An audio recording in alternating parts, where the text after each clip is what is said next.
para el tema comparecencias.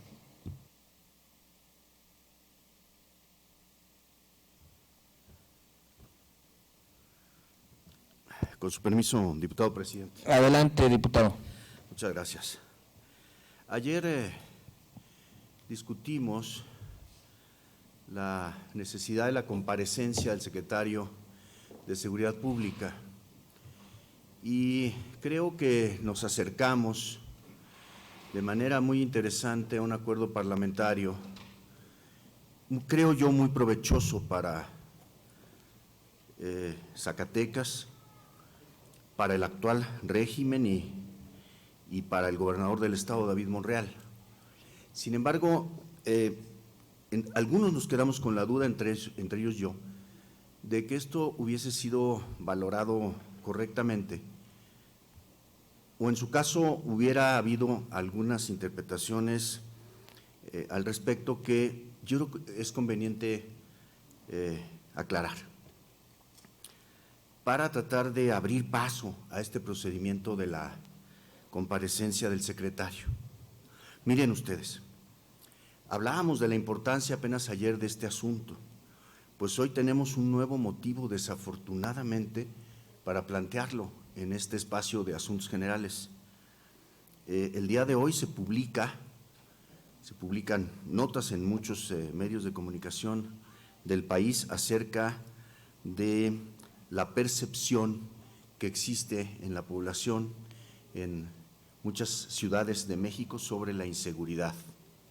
Y lamentablemente aparece en primer lugar Fresnillo, con un 97.1% de personas que consideran que viven en una ciudad muy peligrosa. Pero, para mayor infortunio nuestro, en tercer lugar aparece la capital del estado, la ciudad de Zacatecas, con un 91.7% de percepción de inseguridad. Y nosotros sabemos, además, esta parte ya no es tan solo estadística, nosotros sabemos, además, que la percepción de los pobladores de esta ciudad lamentablemente coincide con la realidad. La gente, prácticamente en Fresnillo, todo mundo se siente inseguro, porque es inseguro. En Zacatecas antes se decía, el problema está en Fresnillo, ya no, ahora también está en la capital. Y casi todas las personas que habitan en la capital se sienten inseguras, porque es inseguro ya vivir en la capital. Hemos sido testigos de homicidios en calles céntricas de ambas poblaciones a la luz del día, frente a escuelas, frente a tianguis, frente a centros comerciales, en una situación que pareciera desbordar, rebasar a las autoridades estatales y municipales.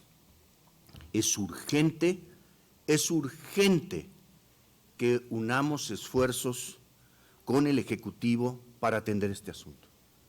Urgente. Sin embargo, para poder tener estos acuerdos, necesitamos la presencia de la representación del Ejecutivo en el Congreso para poder escuchar de manera institucional, se los digo con franqueza, de manera institucional la información de la estrategia de seguridad pública que se está siguiendo, para poder emitir juicios, para poder emitir opiniones fundadas ¿en qué? En la información oficial. ¿Ante quién? Ante este pleno del Congreso, que es la representación popular, que es la soberanía popular. Aquí reside.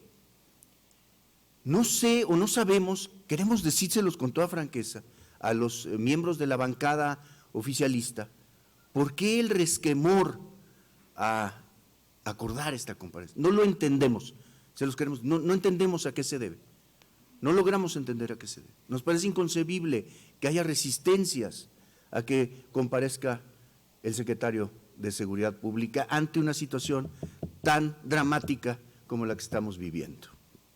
Y creo no exagerar. Y si alguien lo cree, que le pregunte a las víctimas de la situación que estamos viviendo. Quizá el asunto se tornó incómodo o confuso en el momento en que la diputada Basurto, de la bancada del PRI, propuso una reserva en la que también se pensaba en la comparecencia de otros funcionarios. Diputadas, diputados de la bancada de Morena, les aseguramos que no es de mala fe. Les aseguramos que no es de mala fe. Desde el bloque plural les aseguramos, les damos nuestra palabra de que no es un asunto de mala fe. Y voy a fundamentar por qué. Necesitamos hablar de una estrategia integral de seguridad pública. Una estrategia integral de seguridad pública, pues no solo considera efectivos policíacos, armamento, también educación. Necesariamente educación, diputada, maestra. Salud, necesariamente salud. Bienestar, necesariamente bienestar. Yo diría incluso, podríamos pensar también en cultura, en mujeres, en fin, para realizar una serie de comparecencias que nos permitieran al final tener una propuesta de agenda común que integre, como lo planteaba en su intervención el diputado Gerardo Ramírez, todos estos aspectos en un mismo torrente.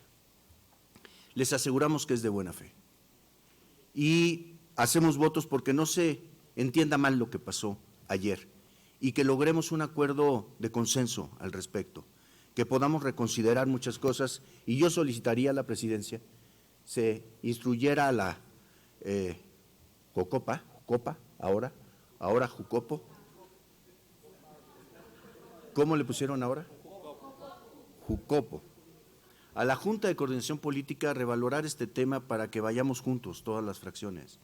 Que se revalore, ese órgano de gobierno es para la concertación política. Hagamos uso de la buena política, de la concertación, del entendimiento, para lograr todas estas comparecencias. No se trata de hacerlas en una misma edición. Pongámonos de acuerdo en los plazos, en los términos, en las modalidades, en los criterios. Si citamos al secretario de Seguridad Pública, tenemos que establecer criterios previos. No podemos hablar de cuestiones de seguridad a la ligera, ni arriesgarnos, ni arriesgar a las instituciones, al Estado, a los ciudadanos en discusiones absurdas o en discusiones irresponsables. Tenemos que hacerlo así. Obviamente también la comparecencia del fiscal, que ya prácticamente la tenemos resuelta y acordada con él mismo al momento en el que entregó su informe.